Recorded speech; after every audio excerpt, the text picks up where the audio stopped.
Alabama becomes the first team to win a college football playoff game on the road.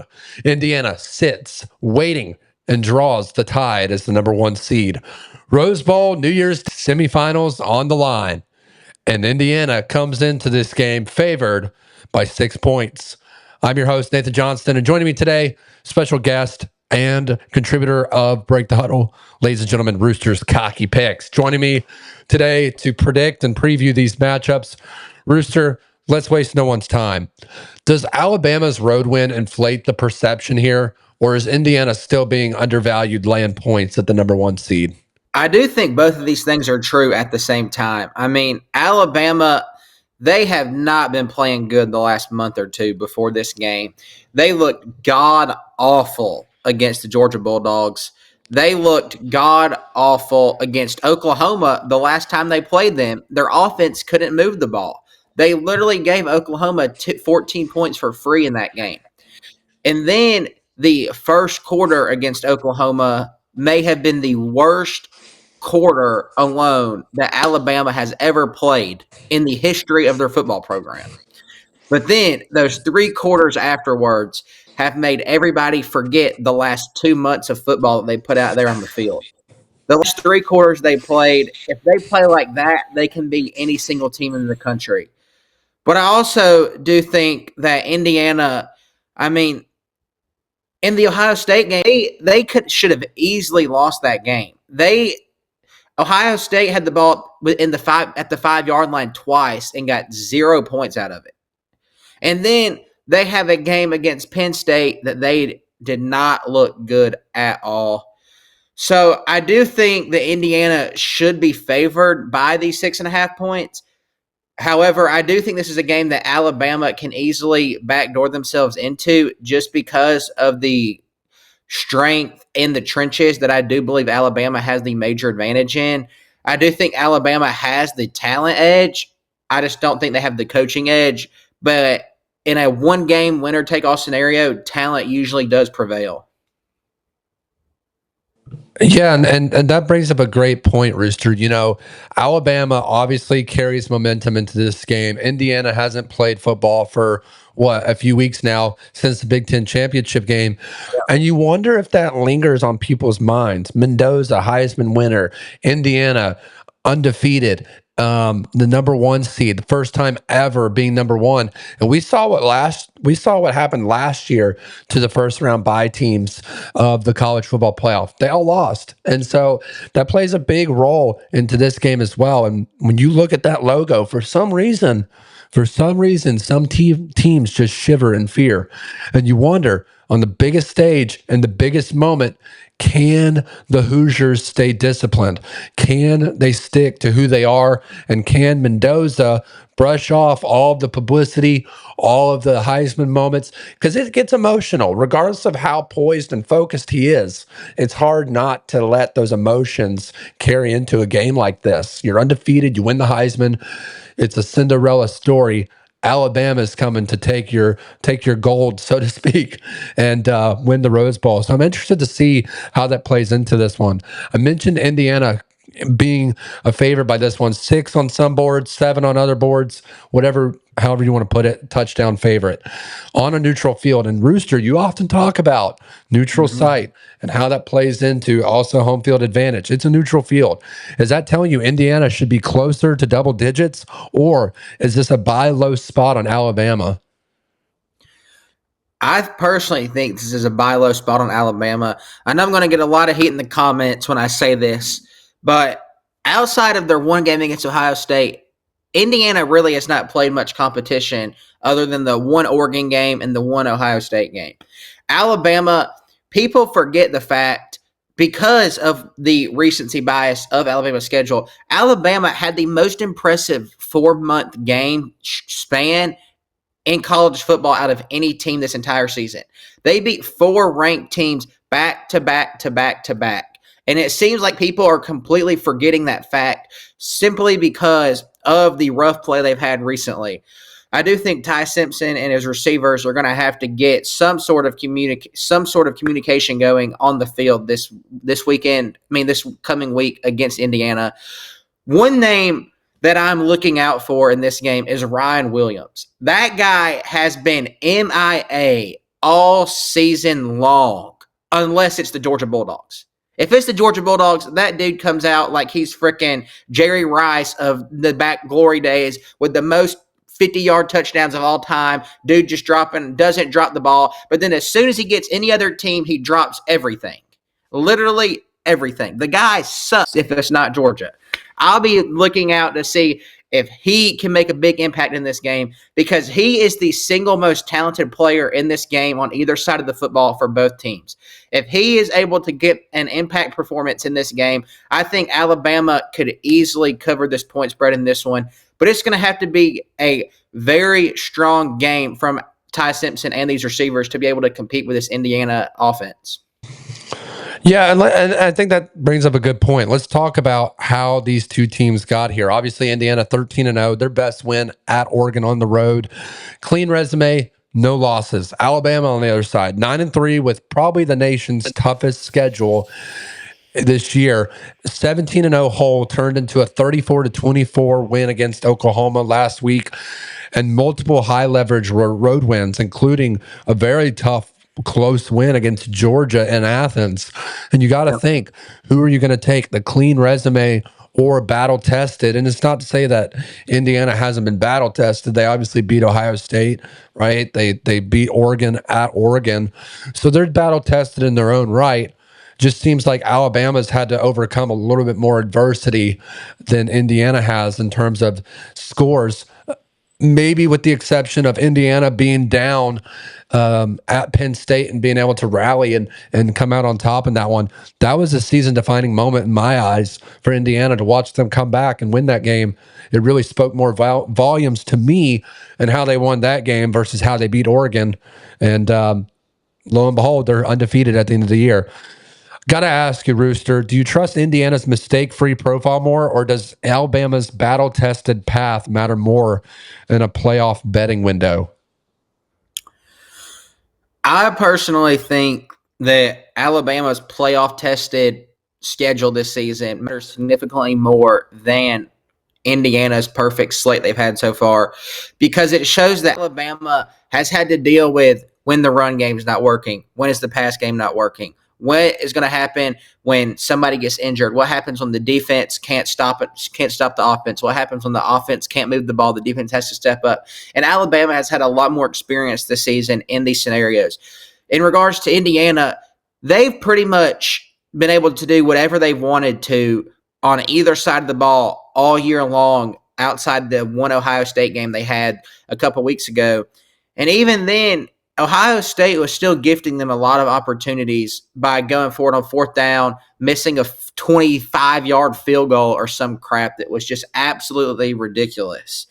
So I do think that Alabama's battle-tested resume is significantly more important in the one-game scenario because it shows what Alabama is going to be able to do when they're up against a tough test that they may not be able to overcome, while Indiana may face a scenario they haven't dealt with all season.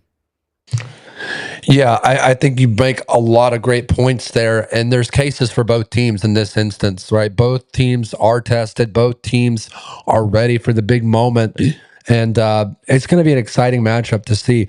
Talking about the quarterbacks in this matchup, you mentioned Ty Simpson earlier. Let's talk about Fernando Mendoza for a minute. Heisman winner, elite accuracy, and underrated rushing value. Kind of sneaky with his legs a little bit. I mean, so is Ty Simpson, but Mendoza doesn't get enough credit for that either. Indiana wins games late with him. He's clutch, man. He's clutch, and he's not afraid of the moment. On the other side, Alabama's quarterback, Ty Simpson, as you mentioned, second most big-time throws in all of the Power Four. Dangerous when plays break down, and poised after an early struggle start versus Oklahoma. Rooster, I got to ask you, in this quarterback matchup, late fourth quarter, one possession, are you more comfortable backing Mendoza as a favorite or Simpson as a live underdog? I think in this one scenario, I'd have to side with Fernando Mendoza. He's shown all year that he's going to rise to the occasion. He's continued to put his offense in good positions. He doesn't make too many mistakes in the opportunities he's had so far. While Ty Simpson, on the other hand, in many big games, he completely vanishes. Against the Georgia Bulldogs, it's all in the SEC championship. It's almost like he surrendered. He pulled that ball out on the RPO, I believe, or maybe it was a pass out to the flat or something. He came face to face with one of the Georgia edge rushers, and the dude slides down 5 yards behind the line of scrimmage, almost as if he's throwing in the white flag, surrendering the game. Fernando Mendoza is not young to do that whatsoever. He's going to put his offense in every chance to succeed. And also, I do think one key difference here, Nate, is that Fernando Mendoza makes his receivers and his running backs and his tight ends that much better, while Alabama's receivers are much more talented, and all that Ty Simpson is responsible for is just making sure that his players get the ball. I do think that's one key difference here in this matchup, because Ty Simpson is required to do much less in regards to which receivers he's going to get the ball to, because his receivers should be his receivers will have more speed, more agility. They'll be more versatile in the ways they can line up, and he's just going to have to get the ball to them, while Mendoza has to do a lot more on his end. Yeah, it's going to be an intriguing quarterback matchup, and both quarterbacks have to face very lethal defenses who have their own strengths in each regard. Let's talk about the players who could swing this game, starting with Alabama. Obviously, you got guys like Xavier Brown, a turnover to touchdown threat. Jeremy Bernard, alignment weapon. You know, everyone talked about Ryan Williams coming into this one and into this season, and now we're looking at guys like Jeremy Bernard, who are the number one, and they're telling Alabama that they need to get rid of Ryan Williams in the portal, convince him to leave. And then obviously the offensive anchor, Caden Proctor, just a force to be reckoned with. I'm excited to see him go against this Indiana front defensive line. On the other side, Indiana, Kalen Black, Big Ten's explosive rushing leader, and then Lewis Moore, power 4 interception leader. So listen, they can do it all on this Indiana team, and it's going to be intriguing to watch. Rooster, is the better betting edge on Alabama defensive splash plays, or Indiana breaking one explosive run that flips the script against this Alabama defense? I think in the topic of these two scenarios, between the Alabama big defensive play or the Indiana big offensive play, I think the more likely thing to happen in this game is Indiana breaking a big play for a touchdown with the run game, because Alabama's run defense, it's their weakness on the defensive side of the football. Georgia was able to, in the SEC championship, run at will on this Alabama defense. And I personally think that the recent defensive performances is something that we have to take a look at when we're talking about this one game, because the Alabama of several months ago is not the Alabama we have now. I know I mentioned that Alabama was battle tested in the early season, the four game stretch they had. And while it's important to gain that experience, that's not the same Alabama team that we have right now. And on the other hand, Indiana, their offense is one of the most explosive offenses in the country. They have one of the top quarterbacks in the country. He may not have the stats, but he's going to be the first overall draft pick. He's going to be able to he's going to scare the defense. He's going to put the defensive backs in a position that they're not going to be able to cheat on the routes. And this is going to open the defensive line for Alabama. There's going to be more gaps because of the threat that Fernando Mendoza is. I think the more likely scenario in this situation is a game-breaking run by Indiana. Yeah, I think the run defense and run offense has been lackluster for Alabama this year. You saw I'd say lackluster. I'd say lackluster is being generous. It has been an absolute liability on the offensive side of the ball with the run game. Yeah, you know, in the games that we have seen Alabama win close, and I know it's a 10-point win against Oklahoma. I'll still call it a close game compared to what we're usually seeing for Bama back in the days of Nick Saban. This year specifically with their wins, Ty Simpson has had to be perfect, and he's going to have to be perfect against Indiana. That's not going to be easy against this Indiana defense. I'm not saying that he can't, but it's going to be really dang hard, and in a lot of cases, probably harder than it was against Oklahoma, especially since Oklahoma didn't have an offense. So their defense was just out there way too much. In the case of Indiana, they start putting up some points, you get behind. It's a whole nother ball game you're looking at. Again, I understand Alabama down 17-0 the first half, first quarter against Oklahoma, but this is just a different team than Oklahoma. They're good on defense, but they're really good on offense too. And I think it was a surprise to everyone how many points Oklahoma was able to get up by early in the first quarter. I think everyone expected their defense to actually play better on the back end of that game. So the biggest surprise for that one was their inability to play defense, not offense. Curious to see how that one plays into this game specifically against Indiana. Let's talk about the matchup stats that matter for this one, Rooster. Indiana, top 10 offense plus a top 5 defense and success rate. Alabama offense outside top 60 in yards per game. And Indiana, obviously, elite at sacks and turnovers forced. They're going to be without Daly this game. Kind of was an idiot. Tore his ACL celebrating after the Big Ten championship game. You just can't have it. And if Indiana is able to pull this one out, I don't think there's going to be any celebration after the game. I think they're going straight to the locker room, take off their pads, wrap them in bubble wrap, and they're going to be shipped off to the semifinals, wherever that might be. You got to protect everyone at this point, man.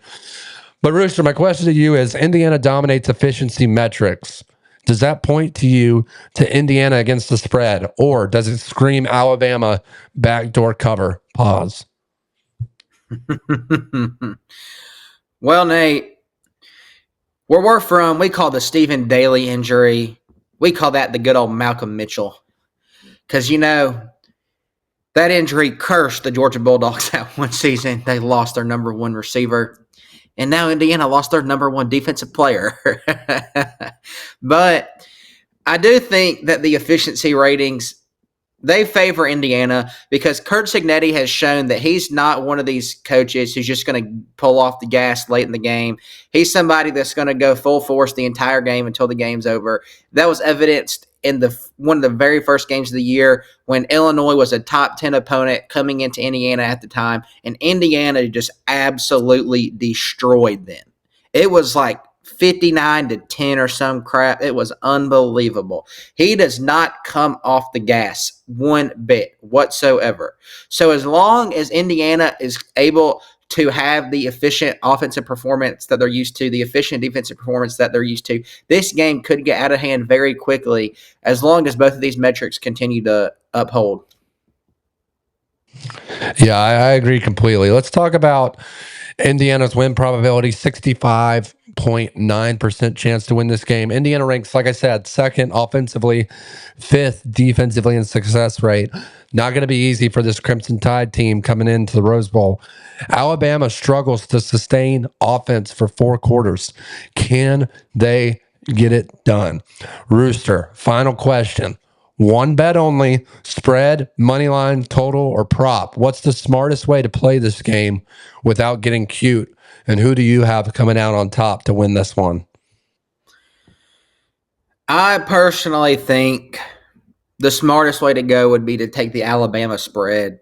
Alabama's team is they're just so much more talented when it comes to the player matchups individually, one man against the other man across the board. I think they have the more talented receivers. They have the more talented running backs. They have the bigger offensive line. They have the more talented DBs.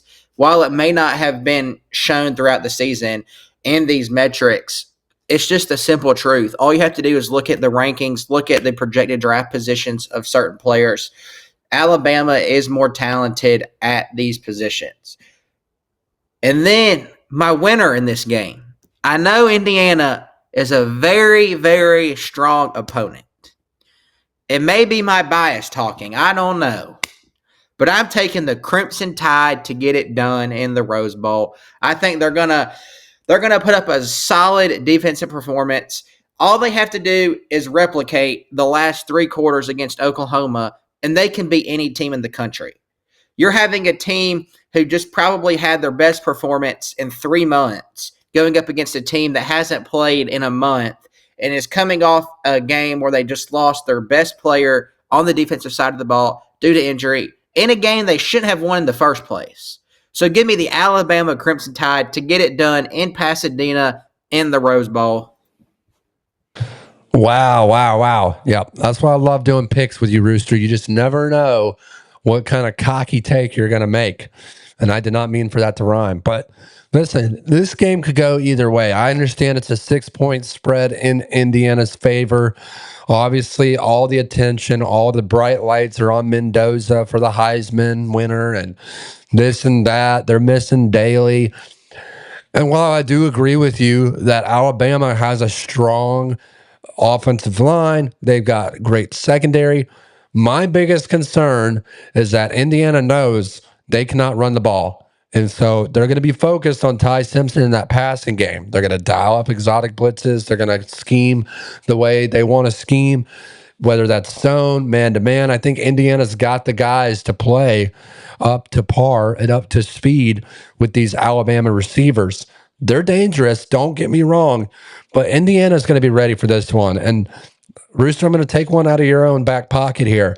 You always say in college football games, got to go with the better quarterback. And for me, it's Mendoza. I understand Ty Simpson's coming off one of his best games of the year. Great road win for Bama, and you got to give him credit where credit's due. But listen, that can only hold up for so long, right? Yep. We saw him barely beat Georgia in a game that Georgia probably should have won. And then what happens the next time Georgia plays them? Surprise, surprise. They come out there and obliterate them. Oklahoma couldn't hold up on their bargain. I think they tried to get a little bit too cute with it. Maybe Brent Venables thought, okay, this one's in the bag. We're going to play to not lose instead of play to win. Listen, you think if you think that Indiana's not coming to play to win, you're sadly mistaken. They do not fear anyone. They beat Ohio State, they beat Oregon, and now they're coming for Bama, who honestly has been the top dog for so many years now. I'm excited for this one, man. But give me the Indiana Hoosiers close in this one. I got them winning 35. Give me Indiana 35-24. I think both teams put up a good amount of points, but I think Indiana just edges out at the end of this one in the fourth quarter. Be sure to drop your score predictions down below. Let us know what you think about this quarterfinal matchup in the Rose Bowl, Pasadena, California. And be sure to hit that subscribe button. Really appreciate all the support so far. We're trying to reach to 1,000 by the end of this year. Help us to make it happen. We'll see you next week. It's time to break the huddle.